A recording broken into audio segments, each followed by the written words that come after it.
Hi, welcome back to AWS, and thanks for joining us. Today we meet with artist April Rimpo. She's a contemporary watercolor artist based in Dayton, Maryland, USA, and her subject matters vary. And today we're getting a quick glimpse behind the scenes into her studio and also the sorts of ways she works with beautiful fluid acrylics and watercolor. So enjoy this video, and if you did find it interesting, don't forget to hit the subscribe button and the bell notification so you can get more updates and more interesting news about the behind the scenes work of artists like April.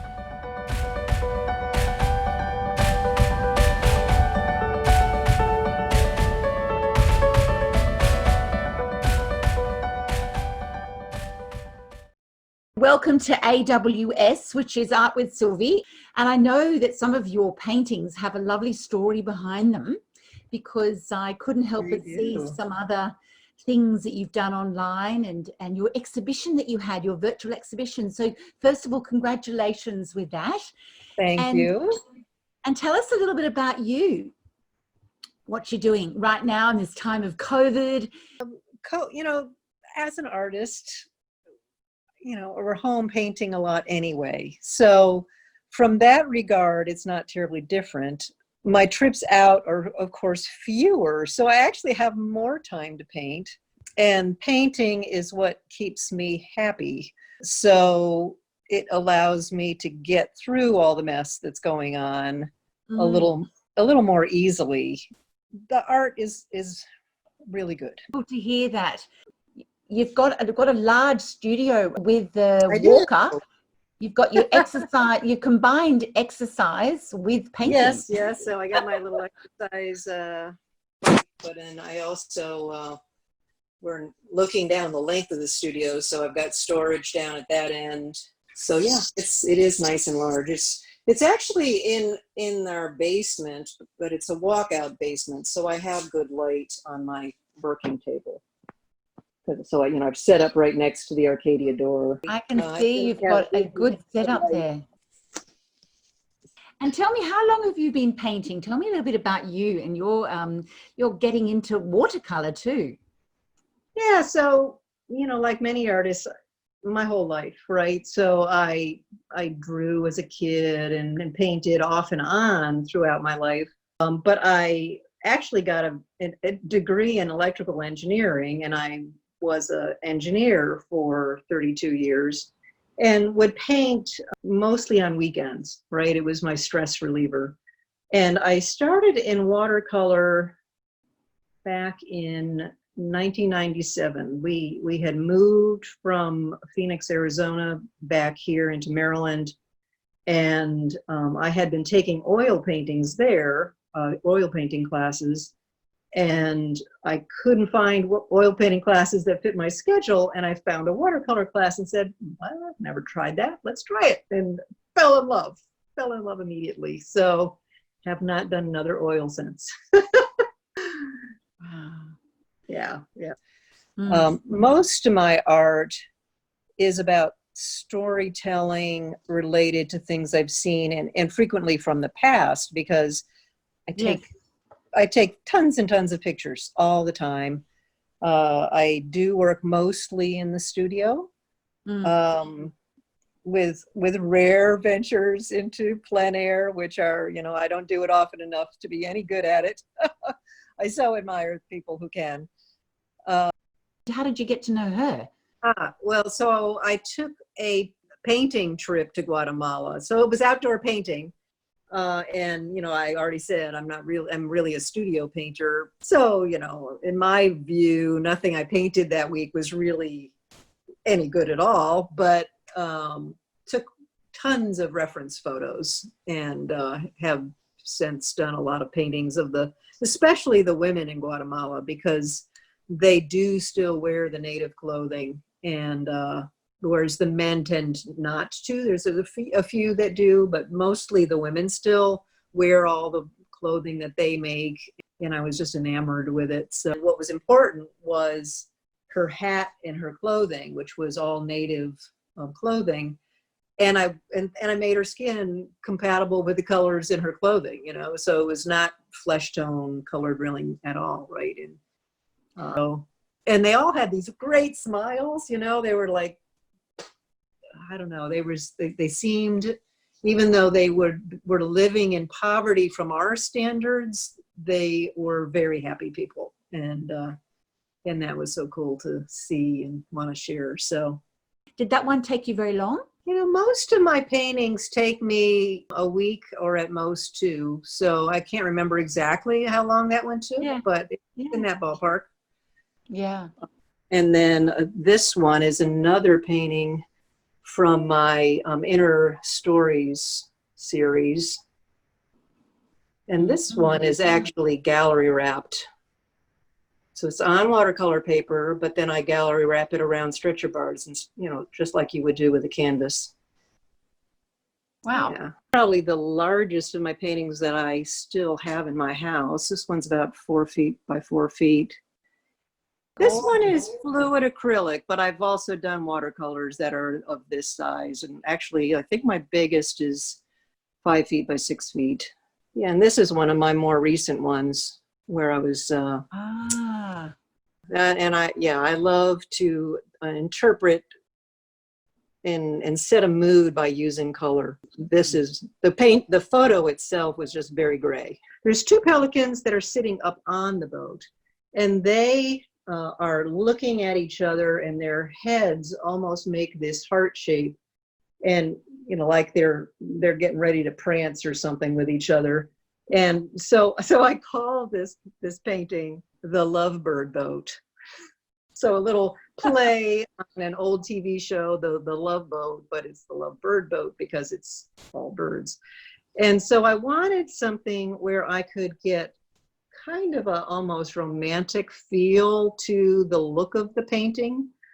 And I decided that I wanted to use this color scheme. So this was actually the test page that I did of blending different colors together in order to see what could I get with these 3 base colors that I was using, and what range of, you know, between the orange and I guess I used the orange, I used a blue, and I used a violet, and blended those in order to get the greens. So I will frequently do this. In fact, there's even a little note on the top that says, "This is the Lovebird Boat," the test page. So I do that first in order to figure out, you know, do I have the right pigments to get what I'm after? And then I paint it. And so there's this school of art in the United States. It's called the Cape Cod School of Art, and they're very impressionistic in their approach. And so they're very much in capturing the light.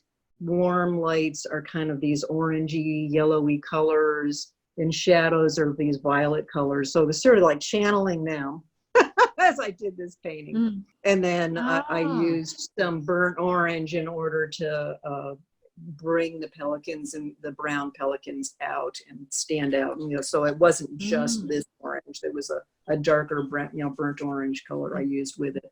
You know, when it comes to water or sky, some people have a bit of a fixation on those things.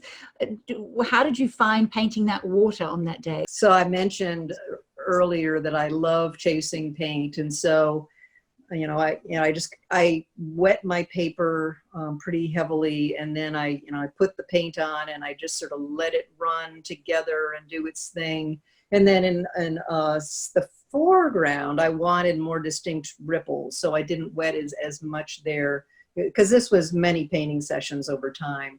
And so when I added that final layer in the foreground, it was more controlled, a little less wet, so I could get the little zigzags of the ripples in the water.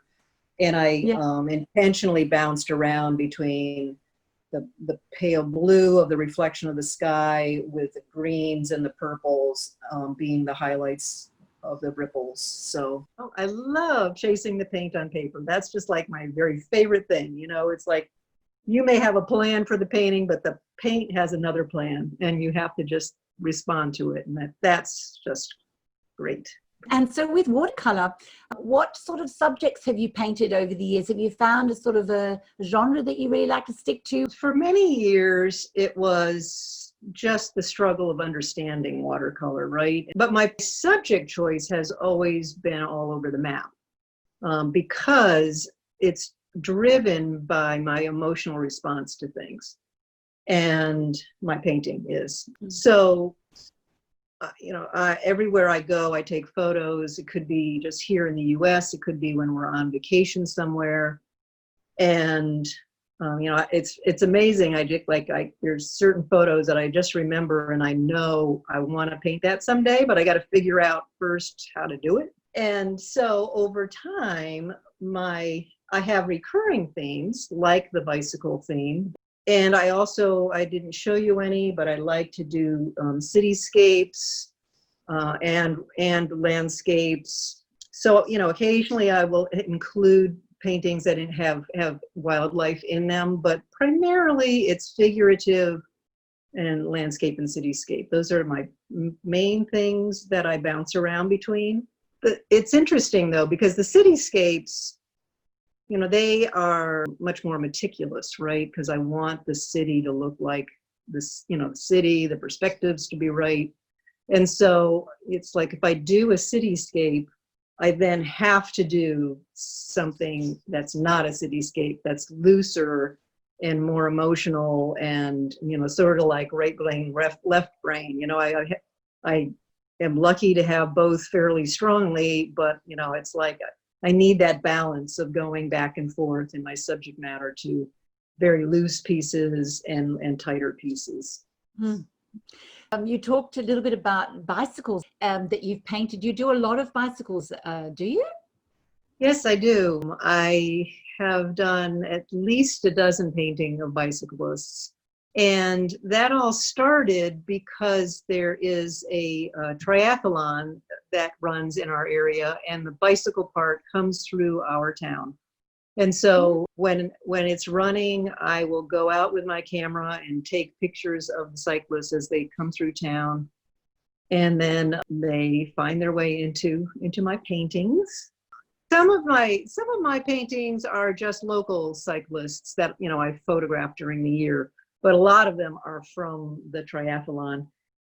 The very first, the large one of the male cyclist who's kind of riding away, he actually started out when I didn't know what I was going to do, and I had gotten some new materials in, and I was experimenting with these materials. And so I was just kind of creating an abstract background with no plan in mind of where I was headed. And I would use some of the materials and I kind of let it dry and come back, maybe a week later and try something else on it. And as that background developed, I thought, I just love the energy of this background because it feels almost like there's this landscape that's going by quickly. And wouldn't that be great for me to overlay my bicyclist on? So that's what I did. And God, that was so fun. So you can feel it. Yeah. So what's great about that is because the water, that painting is a combination of fluid acrylic and watercolor. And the bicyclist is done significantly in watercolor. And because it's transparent, you can see some of the background through the cyclist. And on some of the paintings I've done, I've kind of taken advantage of that.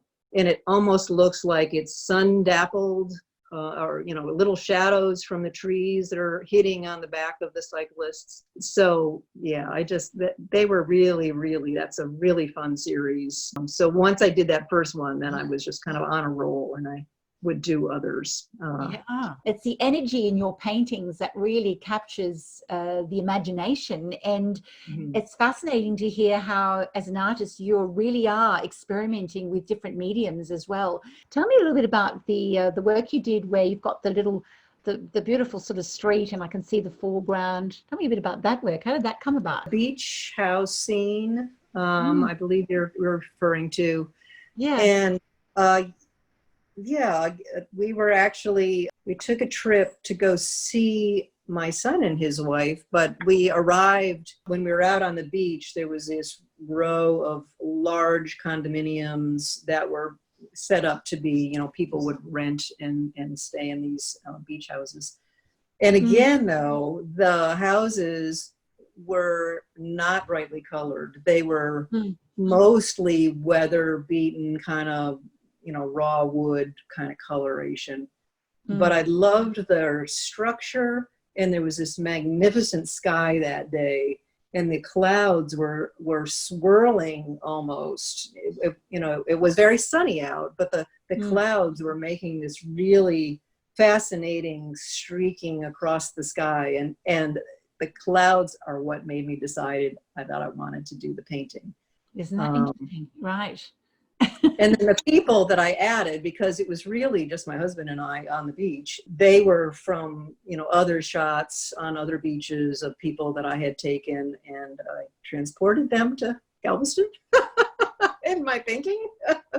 and again, used a similar color scheme as I used on the Pelicans, actually, but Mm, a little more pinks and a little bit slightly cheerier colors, but still sort of on the same mm, basic mm. color palette. Yeah. It's fascinating to hear how you problem solve and you do what people sometimes who don't study art or do art and don't realize you move things around as artists do. I wonder who inspires you? I mean, nature inspires you, but who inspires you the most, I think, with your work? So, when I was young, I think the first artist that really grabbed my attention was Vincent van Gogh. And so, he too was capturing light in his own way and using colors kind of as he saw fit. And so I think even though, he was working in oil and it's very different medium and very different style of painting, I think there's a big influence there. And then there are some contemporary artists that also I really admire their work. The first person, so when I was mentioning I use a combination sometimes of acrylic and watercolor, and I'm used fluid acrylic. So fluid acrylic, a lot of people don't know fluid acrylic. It actually comes in a bottle, and it's liquid form, and so you squeeze it out in your palette, and then I dilute it further to be like the consistency of watercolor. And so I use it very much like watercolor, and I can tame the colors down so that if I don't write down what painting was done in watercolor versus fluid acrylic, I kind of can't tell them apart because I use them so similarly. And the first artist that I took a class from, Nicholas Simmons, who unfortunately had an early death, he was the one who taught me fluid acrylics and did magnificent figurative work where he was really stretching the bounds. So he was another huge influence, I think, in my work. Do you think that you found your style as an artist early, or is it still evolving?